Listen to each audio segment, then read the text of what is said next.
Before I talk about the 18th Amendment, it's important to understand its significance in our constitutional history. The 18th Amendment is the only amendment to ever be repealed by another amendment, the 21st Amendment. This is not something that we need to look at as a mark of shame, but instead, we should see this as a badge of honor, that our American democracy was able to recognize its mistake, admit it, and then have the courage and capability to correct it. The story of the 18th Amendment isn't just about alcohol. It is about the strength of our democracy.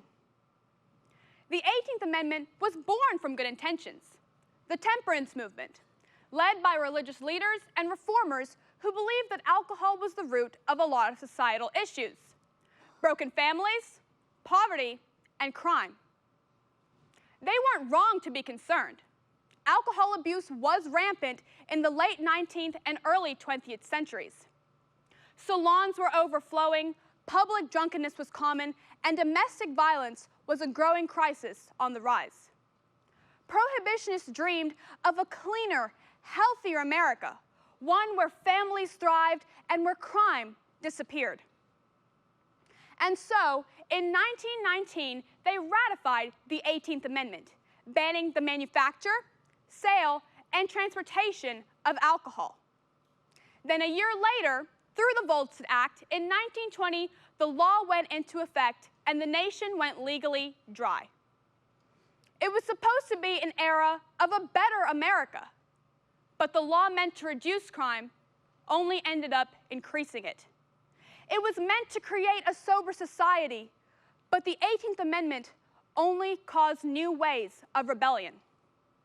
Speakeasies. Hidden underground bars multiplied across the country. Organized crime exploded. Mobsters such as Al Capone began large criminal empires. Law enforcement was overwhelmed, courts were backlogged, and prisons were overflowing with ordinary citizens simply caught with a drink in their hand. The 18th Amendment had only succeeded in creating a black market empire. Widespread corruption and lack of public support made this amendment nearly impossible to enforce. And by the 1930s, America had had enough. America had fallen deep into the Great Depression, and prohibition was becoming a financial burden. Americans began asking, why are we wasting so many resources trying to prohibit alcohol when there are millions of Americans outside starving? Their voices of dissent grew louder, and this time, America was listening. And in 1933, the 21st Amendment was ratified, repealing the 18th Amendment and repealing prohibition. And famously, upon its signing, President Franklin D. Roosevelt said, "What America needs now is a drink." Our Constitution, our sacred document of democracy, was changed and rewritten because the people wanted it. Prohibition was a failure, but we learned very valuable lessons from it.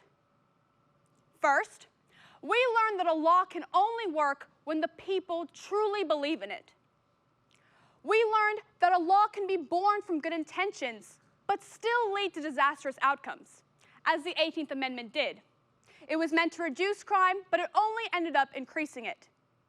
We learned that freedom and responsibility must go hand in hand. But the most important lesson that we learned from our 18th Amendment and from prohibition was that democracy is not a finished painting. It is a constant work in progress. It evolves, and it listens. And when we make mistakes, as all nations do, we have the courage to admit them and to correct them. And that is not just what makes democracy truly strong, but truly free.